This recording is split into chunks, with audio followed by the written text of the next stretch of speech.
The Commonwealth coat of arms on a green bokeh background, the logo for the Australian government. As one, working together to transform the APS workforce. As one, the Australian Public Service Disability Employment Strategy aims to support the employment of people with disability in our large and diverse workforce.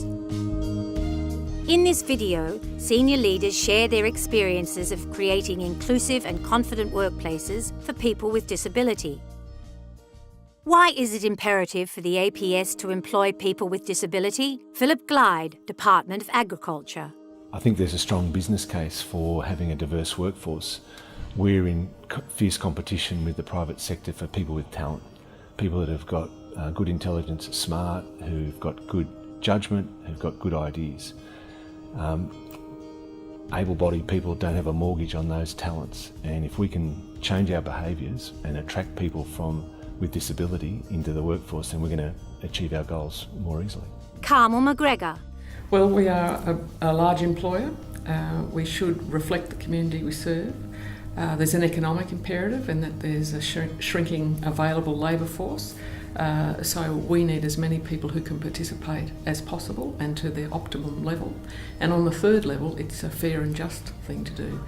People with disabilities face enormous hurdles, and if we can do anything that allows them and it supports them to participate to the maximum level they can, then we should do so. David Parker, AM. So people with a disability make up part of our population. And the APS is more and more an outwardly focused organisation. We have to deal with the public, we have to consult with the public on policy formulation. If our workforce and our internal experience doesn't reflect the broader population that we're engaging with, then we will have blinkers on.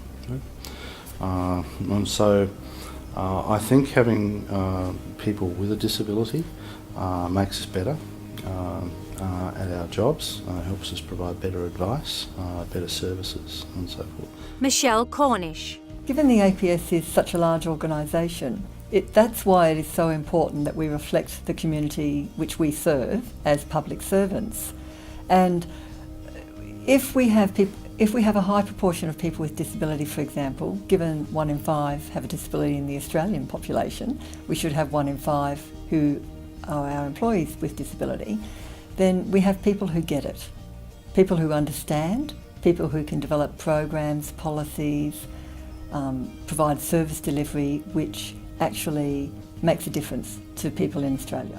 Why should the APS workforce be diverse? Carol Hajo, Department of Human Services. It's important to employ people with disability because people with disability are people first, and all people are entitled to access and inclusion in our workforce. Carmel McGregor, Department of Defence. Well, as a large employer, we really lead, and we should lead in terms of employment policies and practices for all sorts of people.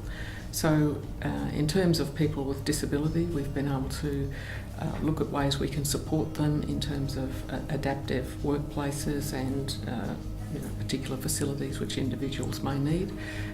We also have targets we try and achieve, and we measure them and encourage employers and departments to take people on. So in a way we have an advantage, but we also have a responsibility as an employer to take on people with disabilities. Michael Pinney, ATO. I saw an ad for the ATO. I applied, did the interview, got the job. I did have to supply my own typewriter in the early days. That was the only difference, I guess, so I could do all the tasks that were required of that job by using a typewriter to assist in that role.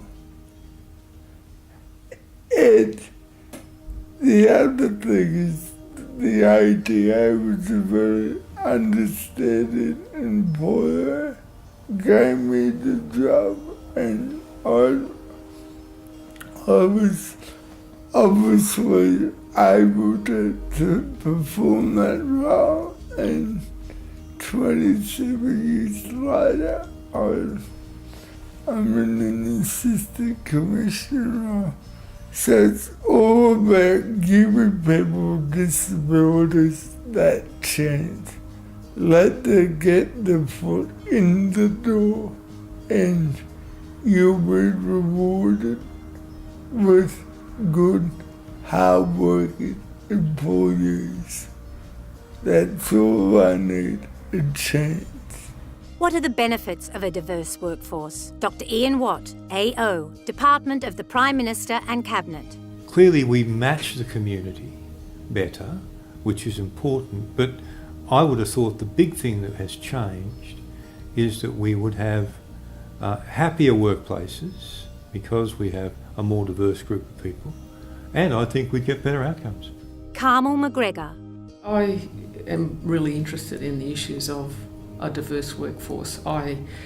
Even in my teams, I try and play to that, because a diverse team is a better team, because it brings different people, different attitudes, different backgrounds, different thinking to the table, and having the same vanilla monoculture, in my view, never brings a good result or as effective result as that of a diverse workforce. And I do think that will become more and more important in the future as we deal with issues of ambiguity. Work is not as straightforward as it used to be. So diversity really contributes to ensuring that it's more effective. Carol Hajo. An inclusive workplace is a place where people's attitudes are focused on access and inclusion, and where respect is part of everyday work life.